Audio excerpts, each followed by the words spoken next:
हमारे सभी पाठकों को प्यार भरा नमस्कार। तो दोस्तों, आज की कहानी है हे राम, बहू भी तो ऐसा ही हमारे बारे में सोचती होगी। रश्मि और विनय की शादी 4 महीने पहले ही हुई थी। विनय मुंबई की एक कंपनी में इंजीनियर था। कंपनी की तरफ से उसे 3 BH का फ्लैट मिला था। रश्मि भी बैंक में जॉब करती थी। शादी के बाद रश्मि की सास कमला महीने भर यह कहकर उनके पास रुकी रही कि नई बहू को गृहस्थी के तौर तरीके समझा दे। एक हफ्ते में उन्होंने रश्मि की नाक में दम कर दिया। नई नई ब्याह कर आई थी, वैसे ही डरी हुई थी। ऊपर से सासू माँ के कड़क स्वभाव के बहुत से किस्से सुनकर पहले ही परेशान थी। रश्मि के मन में अपने घर को सजाने कितने सपने सजो रखे थे। रश्मि और विनय घर के लिए नए पर्दे लेने गए तो कमला जी भी साथ थी। जिस डिजाइन और कलर को रश्मि पसंद करती, कमला जी उसमें मीन मेख निकाल रिजेक्ट करा देती। फर्नीचर को लेकर भी कमला जी दखल अंदाजी किए बिना नहीं मानी। विनय ने एक आध बार इशारे से उनको समझाना चाहा तो वे बोली, तेरे पापा के 2 कमरे के गुचगुल्ली से घर में तो अपने मन का कुछ न कर पाई थी। अम्मा जी का राज चलता था ना। सोच रखा था तेरी नौकरी के बाद तेरी गृहस्थी अपने मन मुताबिक सजाऊंगी। बरसों बाद तो भगवान ने ये दिन दिखाया। अब मैं किसी की एक ना सुनूंगी, कह देती हूँ। रश्मि और विनय ने दबे शब्दों में कहना भी चाहा कि घर के पर्दे रोज रोज तो बदले नहीं जाएंगे, एक बार ढंग के ले लेते हैं। पर कमला जी ने दोनों को घुड़क कर चुप करा दिया, यह कहते हुए कि तुम लोगों को अभी क्या पता गृहस्थी कैसे चलते हैं, और अपनी पसंद के सस्ते से पर्दे खरीदवा कर ही मानी। कमला जी ने रश्मि के माँ बाप से घर का सामान देने को मना कर दिया था, यह कहकर कि जरूरत के हिसाब से अपने आप ले लेगी। जरूरत के बर्तन खरीदने की बात हुई तो कमला जी फिर दखल देने बोली, बहुत ज़्यादा बर्तनों का क्या करेगी, ज़्यादा होंगे तो काम वाली चोरी चकोरी कर उठा ले जाएगी और तुम्हें पता भी नहीं चलेगा। मेरे पास बहुत सारे भगुने कढ़ाई पड़े हैं, अगली बार लेती आऊँगी। बस गिनकर कटोरी गिलास चम्मच खरीदो। रश्मि 2 लीटर का कुकर लेना चाह रही थी, क्योंकि छोटे कुकर में थोड़ा सामान पकने में ज़्यादा आसानी रहती है। पर कमला जी बोली, अभी से मैं और मेरा पति सोचना शुरू कर दिया, हम या तुम्हारे ननद नंदोई ना आएंगे क्या? चलो 5 लीटर वाला लो। रश्मि ने करेले का बोन चाइना का डिनर सेट पसंद किया, पर कमला जी दुकानदार से बोली, भैया मेलमुयर का दिखाओ। फिर रश्मि और विनय से बोली, तुम लोगों को काम वालियों को नहीं पता, इतना हबड़ तबड़ में काम करती है, रोज कुछ न कुछ तोड़कर रख देगी। रश्मि तो बर्तन धोने से रही, कुछ ही दिनों में किसी का कप बचेगा, किसी का प्लेट। मेलमो मेयर ले लो, टूटने फूटने का झंझट ना रहेगा। कमला जी की हर चीज में दखल देने के कारण ये रश्मि का मूड खराब हो गया। विनय को बुरा लगा, पर कमला जी के क्लेश के कारण चुप रह गया। खैर, 1 महीने अपनी दखल अंदाजी से रश्मि के नाक में दम करके कमला जी बड़ी मुश्किल से वापस अपने घर गई, वरना उनका तो कहना था इतने इंतजार के बाद बड़ी मुश्किल से भगवान ने ये दिन दिखाया कि बहू से सेवा करा सकूं, इस मौके को मैं कैसे छोड़ दूं। ब्याह के बाद रश्मि और विनय ने 2-4 दिन के लिए हिल स्टेशन पर जाने का प्रोग्राम बनाया। विनय को बड़ी मुश्किल से छुट्टी मिली थी। कमला जी को पता चला तो उन्होंने फौरन फरमान जारी किया, कोई ज़रूरत ना है हिल पर स्टेशन जाने की, छुट्टी मिली है तो घर आओ, अभी पूरी जिंदगी पड़ी है अकेले घूमने को। कुछ दिन बहू आकर हमारी सेवा करेगी तो कमज़ोर ना हो जाएगी। मरते क्या ना करते। बेचारे विनय और रश्मि जी की खिदमत करने को पहुंच गए। होली पर विनय के माँ बाप का फिर मुंबई जाने का प्रोग्राम बन गया। रास्ते भर कमला जी सोचती रही, नौकरी करने वाली बहू का क्या ढंग से घर रखती होगी, मुझे ही जाकर सब संभालना होगा।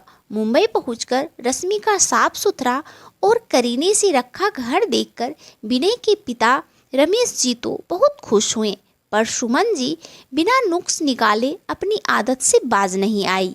कभी चाय ठंडी है, कभी सब्जी से नमक कम, तो कभी दाल पतली या रोटी मोटी है। कह कहकर रश्मि को टोकते रहती। रश्मि को 10 बजे ऑफिस जाना रहता। उसने एक काम वाली बाई रखी थी जो सुबह 6 बजे आकर घर की सफाई, बर्तन और खाना बना देती। नाश्ता करके विनय और रश्मि टिफिन भी ले जाते। रश्मि उसे सुबह चाय और नाश्ता दे देती। वह आराम से काम करती। रश्मि को भी उसके रहने से बहुत सुविधा थी। रश्मि का रोज मेड को नाश्ता कराना कमला जी को एक आँख नहीं भाता था। वे रोज सना को टोकती, अरे अपने घर से ही तो आती है, घर से चाय पी के चला करे, दूध और पत्ती मुफ्त में ना आती। मेरे बेटे की मेहनत की कमाई काम वाली पर लुटा रही हो।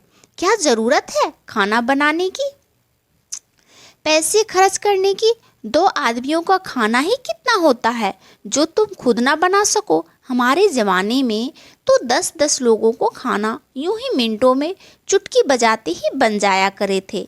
आजकल की लड़कियां तो हाथ हिलाना ही ना चाहे। कमला को धोबी मेहरी सब अखरने लगे। होली पर रश्मि की कामवाली ने खूब अच्छी तरह त्योहार का खाना, गुजिया वगैरह रश्मि के साथ मिलकर बनवाया। रश्मि मेड के लिए नई साड़ी लाई थी। कमला जी को दिखाई तो कमला जी ने फौरन साड़ी अपने कब्जे में लेकर कहा, 100 रुपये और अपना कोई पुराना कपड़ा दे दो, कोई ज़रूरत नहीं नए कपड़े देने की। रश्मि को बहुत बुरा लगा। मेड के रहने से उसे कितना आराम था, त्योहार कितनी अच्छी तरह निपट गया।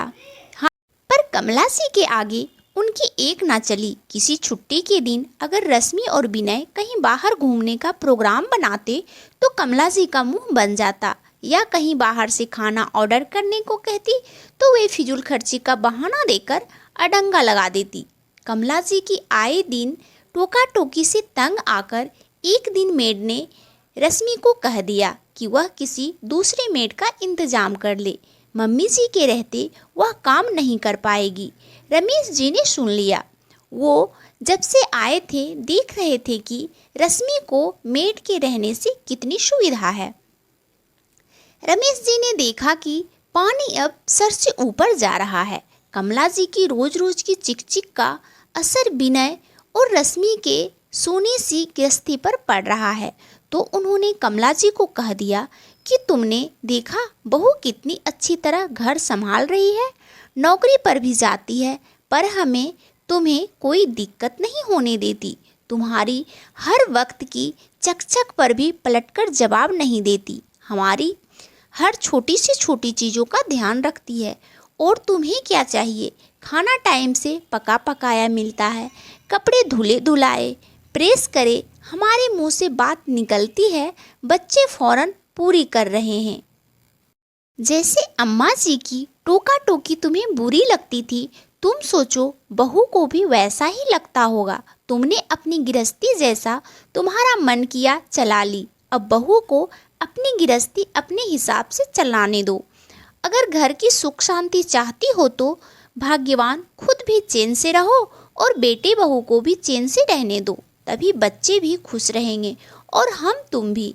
कहीं ऐसा ना हो कि कल को बच्चे हमारे पास आने में कतराए और हमें अपने पास बुलाने में घबराए।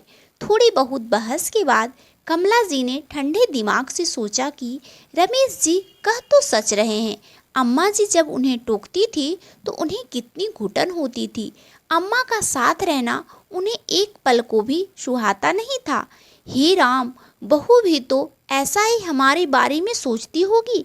बुढ़ापे में 2 रोटी का भी सुख ना मिलेगा, कौन करेगा? अगर बीमार हो गए तो बहू बेटा कितना ख्याल रख रहे हैं, तो मैं हर चीज़ में दखल क्यों दे? शुक्र है भगवान का कि कमला जी को जल्दी ही सद्बुद्धि आ गई। जब बहू ने कहा, आप दोनों वहाँ अकेली क्यों पड़े हैं, यहीं आ जाइए, सब साथ रहेंगे, सुनकर कमला जी खुशी से फूली नहीं समाई।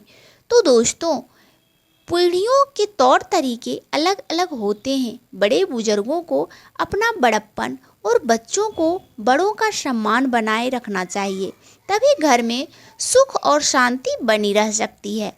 बड़ों को अपने विचार बच्चों पर थोपने नहीं चाहिए और ना ही अपने समय की तुलना करनी चाहिए।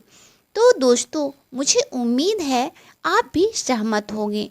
तो दोस्तों ये कहानी आपको कैसी लगी हमें कमेंट करके ज़रूर बताइएगा, और कहानी अच्छी लगे तो इस कहानी को लाइक और चैनल को सब्सक्राइब ज़रूर कर दीजिएगा। और दोस्तों आप सब अपने जीवन में खुश रहें, मस्त रहें, यही भगवान से प्रार्थना है। और आप सबका दिन शुभ हो, मंगलमय हो। धन्यवाद दोस्तों।